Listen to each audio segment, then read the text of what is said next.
I want to talk about lies, but you know, it's tricky to talk about lies. When you say that somebody's lying, you're saying that they're deliberately spreading a falsehood, that they know, but maybe they're misinformed, or maybe they're delusional. Maybe they believe the garbage they're saying. So I'll say falsehoods instead. But to be honest, I really think lies. Donald Trump said that when he was giving his speech at his inauguration, it never rained on him. He said, "It's like God was looking down on us." In fact, it rained. You can tell from the video. Trump bragged about the size of the crowd at his inauguration. He said, "The media said it was massive, went all the way back to the Washington Monument." Actually, the media reported that the crowd was relatively small, and aerial photographs show it didn't get anywhere near the Washington Monument. He also said that he would have won the electoral vote, except there was massive voter fraud, 3 million to 5 million illegal votes. This is completely made up. There's zero evidence for it. He said that the US murder rate was the highest in 47 years. In fact, according to the FBI, the murder rate is close to a 45-year low. It's half of what it was in 1980. I could go on, or I could quote from his chief aides like Sean Spicer and Kellyanne Conway, who were both equally, let us say, truth-challenged. Conway has made several references to the Bowling Green massacre to support Trump's immigration bans. But there never was a Bowling Green massacre. What really happened, 2 Iraqi refugees in Bowling Green, Kentucky, were arrested for providing money to Al-Qaeda. They were convicted, and they're in prison, one for life, one for 40 years. The system worked. That's it. No massacre involved. And this has all been since Trump's inauguration. As I'm taping this, it hasn't even been 3 weeks, although it feels longer, doesn't it? Now, it's a cliche that politicians lie sometimes. And really, just about everybody lies sometimes. But this is different. It's a barrage. It's blatant, it's continual, it's shameless. And when people do the research and present evidence that these are falsehoods, Trump calls that fake news. He attacks the press for telling the truth. The reason that I think these are lies and not just mistakes is that they have a clear purpose. They satisfy Trump's ego. They make him look more popular than he is. He won by a landslide. Everybody came to his inauguration. God changed the weather for him. So he has a mandate, he says. And they justify his extremist policies. Look at this massacre. Look at this murder rate.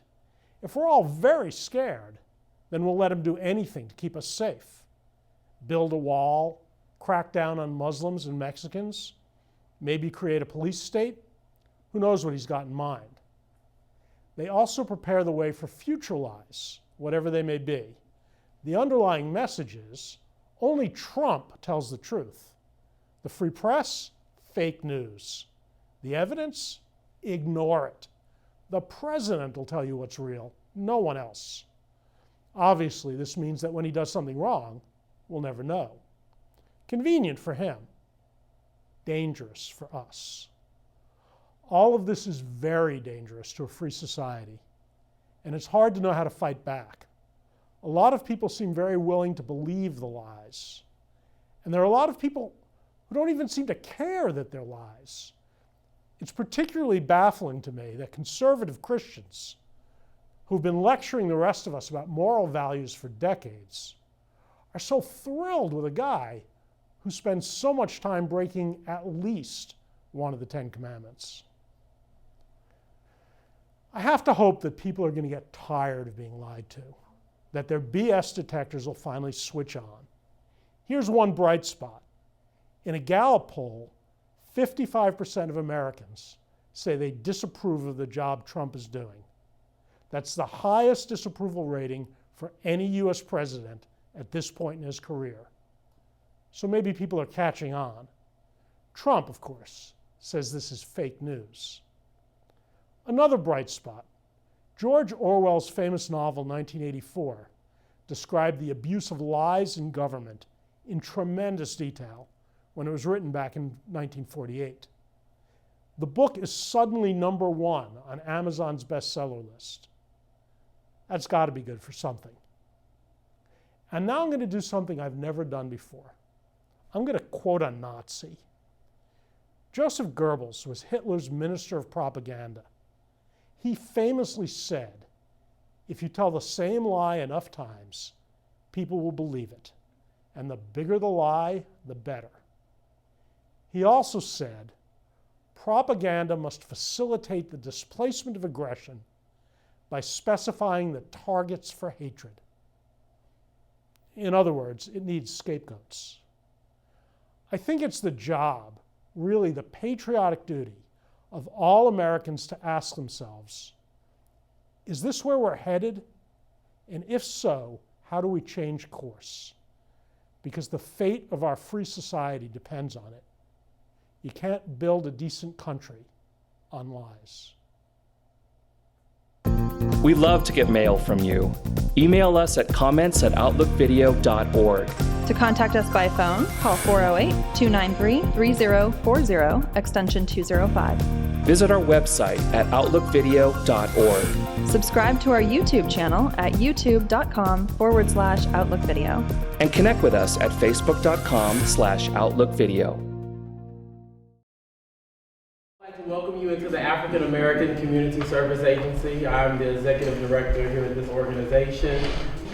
This is the first LGBTQ event that this agency has had in its almost 40-year history. So this is a historical moment.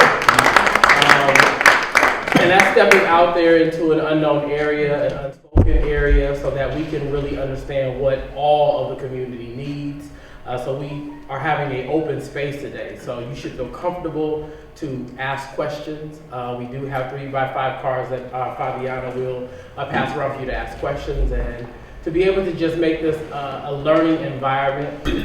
My name is Maribel Martinez, and I run the Office of LGBTQ Affairs for the County of Santa Clara. We're the first county in the United States to have an office at this level. And I wanted to share a little bit with you about why this issue, or why this conversation is so important. And I'm reminded, we went to college together, I used to work in higher ed, so I always have these awesome quotes that I always go to keep me grounded. And one of them is Audre Lorde's, "There is no thing as a single issue struggle because we do not live single issue lives." And that quote couldn't be more true for lesbian, gay, bisexual, transgender, queer, questioning, and same gender loving Black folks.